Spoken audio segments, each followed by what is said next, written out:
बिस्मिल्लाहिर्रहमानिर्रहीम। अस्सलाम वालेकुम। कैसे हैं आप सब? उम्मीद है आप सब खैरियत से होंगे। मैं भी बिल्कुल ठीक हूँ।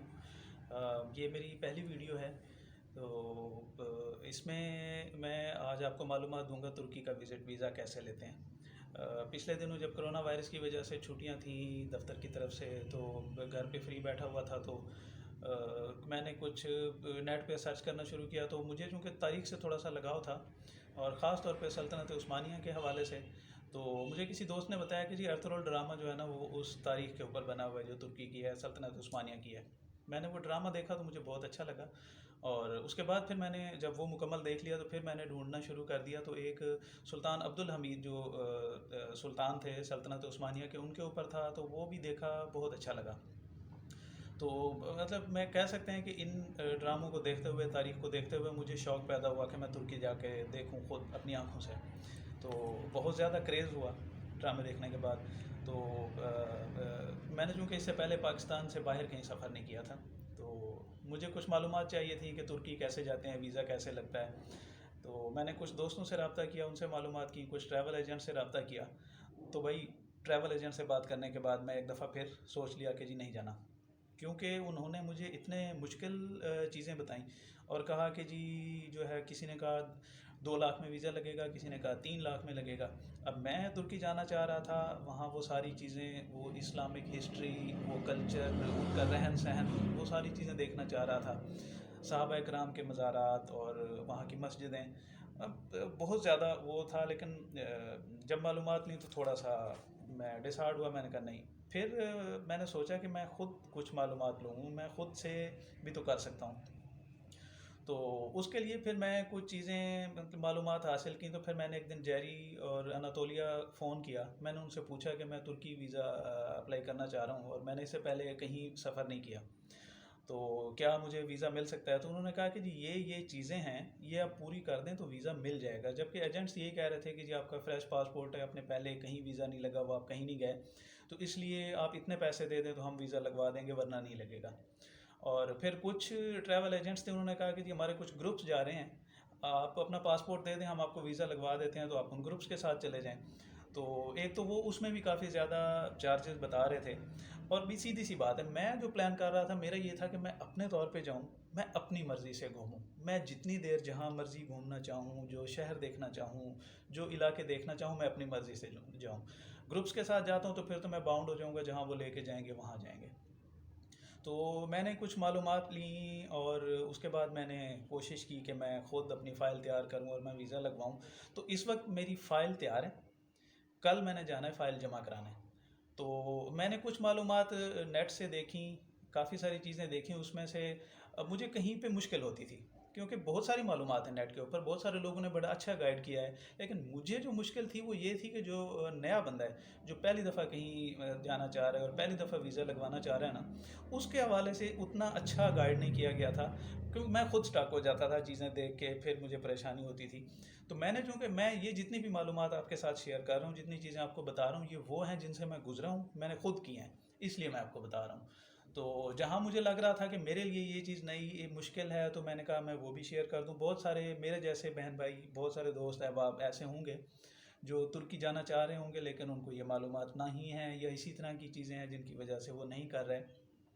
तो मैं आज तफसील से बताऊंगा कि मुझे बहुत अच्छा गाइड किया अनातोलिया वालों ने भी, और जैरिज वालों ने भी बड़ी अच्छी मालूमात दी। मैं जितनी चीज़ें उनसे पूछना चाह रहा था, उन्होंने मुझे बताई कि फ़ाइल में कौन सी चीज़ें होनी चाहिए, क्या होना चाहिए, और कैसे वीज़ा लगता है। तो मैंने वो सारी चीज़ें इकट्ठी की, वेबसाइट से भी मालूमात ली, तो उसके बाद मैंने वो चीज़ें तैयार की। तो मैं आपसे शेयर कर देता हूँ, हो सकता है ये मालूमात आपके काम आए, और आपके लिए वीज़ा लगवाने के लिए आपको रहनुमाई करें। या तो उसमें ये है कि जो मेन चीज़ें हैं, जो ज़रूरी चीज़ें हैं, जो हर हाल में होनी चाहिए, मैं आपको वो बताता हूँ। भाई उसके लिए सबसे पहले जो है आपका पासपोर्ट। यकीनी तौर पे पासपोर्ट के बगैर तो आप पाकिस्तान से बाहर जा ही नहीं सकते, वो एक पहला बुनियादी डॉक्यूमेंट है जो आपको चाहिए। और पासपोर्ट आपका कम से कम 6 महीने वैलिड होना चाहिए तुर्की का वीज़ा लगवाने के लिए। तो आपने, मैं स्टेप बाय स्टेप बताता जाता हूँ, आप बेशक इसको लिखना चाहें, या मैं कोशिश करूँगा स्क्रीन पे साइड पे लिखी हुई भी नज़र आ जाए, तो आप इन स्टेप्स को फॉलो करते हुए आप अपनी फ़ाइल खुद तैयार कर सकते हैं। देखिए पासपोर्ट जो है आप उसकी 2 फोटोकापियाँ करा लें, मेन उसके सफ़े की जिस पे तस्वीर और सारा बायोडाटा दिया होता है। और अगर आपने इससे पहले किसी दूसरे मुल्क सफ़र किया हुआ है और आपका वीज़ा लगा हुआ है पहले पासपोर्ट पे, तो उसकी भी तस्वीरें उसकी भी फ़ोटोकापी आप बना लें। उसके बाद आपको जो है चाहिए 2 अदद तस्वीरें।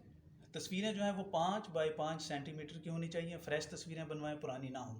और जब तस्वीरें बनवाएं तो उनको बता दें कि तस्वीर मैट होनी चाहिए, कोई चमक दमक या शाइनिंग वाली तस्वीर ना बनवाएं। और मेरी तरह नहीं कीजिएगा।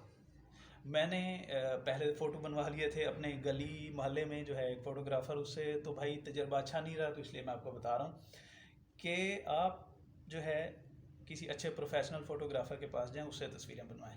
मैंने जो पहले बनवाई थी वो साइड पे रखनी और फिर दूसरी बनवाई, ठीक है।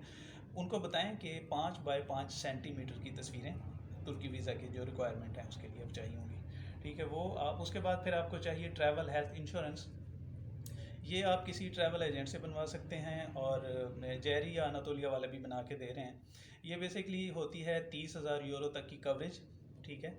और इसका ये मतलब नहीं है कि 30,000 यूरो आपने उनको देने हैं, ये कम पैसों में बनता है। मैंने जो है वो, चूँकि मैंने अपना और अपनी मिसेस का दोनों का अप्लाई करना था, तो मैंने जो है वो फैमिली इंश्योरेंस बनवाई है। मेरा 7,000 उन्होंने लिया है 1 महीने के लिए। और इंडिविजुअल अगर बनाए तो 3 से 4 हज़ार में वो बना देते हैं। और जेरी और अनातोलिया से बनवाने का ये फ़ायदा है कि वो ऑथेंटिक जो है ना इंश्योरेंस कंपनी से बनवा के देते हैं। उसके बाद आपको चाहिए जी पोलियो वैक्सीन सर्टिफिकेट।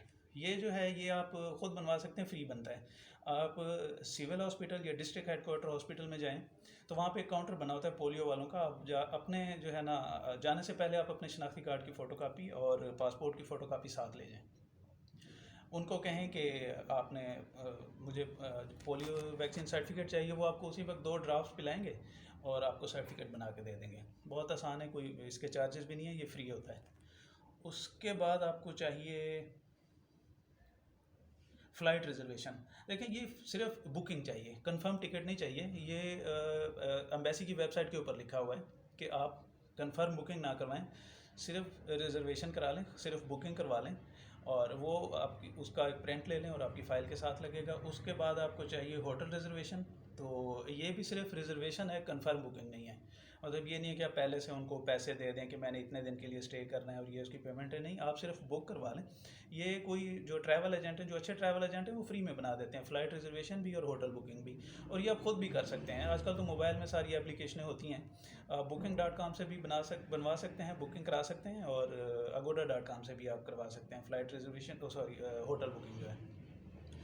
उसके बाद जो है आपको चाहिए होगा, हाँ, अगर आप कहीं जॉब करते हैं तो अपने ऑफिस की तरफ से, अपने इदारे की तरफ से आपको एम्प्लॉयमेंट लेटर चाहिए, जिसमें 3-4 बुनियादी चीज़ें लाजमी लिखी होनी चाहिए। उसमें आपका नाम, आपका आईडी कार्ड नंबर, आपका ओहदा क्या है और आप कब से मुलाजमत कर रहे हैं और आपकी माहाना तनख्वाह कितनी है, ये चीज़ें उसमें लिखी होनी चाहिए। और ये लेटर जो है ना, ये ओरिजिनल चाहिए होता है। मेरे साथ ये हुआ कि मेरी जो है ना जॉब किसी और शहर में और हमारा हेड ऑफिस किसी और शहर में है, तो मैंने ऑनलाइन मंगवा ली थी। तो मैंने जब उनसे पूछा जेरिस वालों से, उन्होंने कहा नहीं, ये जो है फ़ोटोकापी या ये वाली ये जो है प्रिंट नहीं चलता, आप ओरिजिनल लेटर मंगवाएं। तो फिर मैंने अपने ऑफिस रिक्वेस्ट की तो उन्होंने मुझे पोस्ट कर दिया ओरिजिनल लेटर। उसके बाद आपको चाहिए होगा कवर लेटर। ये आपने ख़ुद बनाना है। अगर आप जॉब करते हैं तो आप सादा पेज के ऊपर एक एप्लीकेशन की तरह का एक वो होता है कि आप लिखेंगे एम्बेसडर को कि ये मेरा नाम है, ये मेरा पासपोर्ट नंबर है और मैं जो है फ़लाँ डेट से फ़लाँ डेट तक तुर्की विज़िट करना चाहता हूँ। उसमें 3-4 चीज़ें, कब, क्यों, कैसे। कब जाना है मैंने तुर्की, मैं तुर्की क्यों जाना चाह रहा हूँ, उसमें बता दें कि मैंने ये जगह विज़िट करनी है, मैंने तुर्की को देखना है, उसका कल्चर देखना है, उनके जो है ना तारीख़ी इमारत देखनी है।